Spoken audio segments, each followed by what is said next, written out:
بسم الله الرحمن الرحيم ألف لام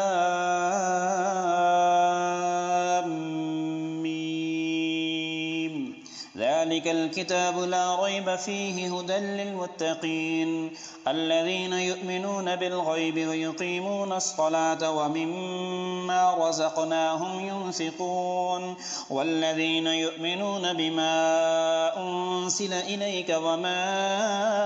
أنزل من قبلك وبالآخرة هم يوقنون أولئك على هدى من ربهم وأولئك هم المفلحون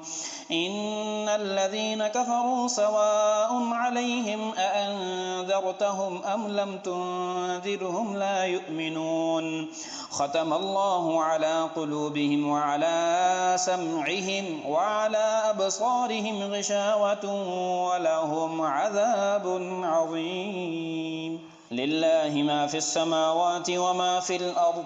وإن تبدوا ما في أنفسكم أو تخفوه يحاسبكم به الله فيغفر لمن يشاء ويعذب من يشاء والله على كل شيء قدير آمن الرسول بما أنزل إليه من ربه والمؤمنون كل آمن بالله وملائكته وكتبه ورسله لا نفرق بين أحد من رسله وقالوا سمعنا وأطعنا غفرانك ربنا وإليك المصير لا يكلف الله نفسا إلا وسعها لها ما كسبت وعليها ما اكتسبت ربنا لا تؤاخذنا إن نسينا أو أخطأنا ربنا ولا تحمل علينا إصرا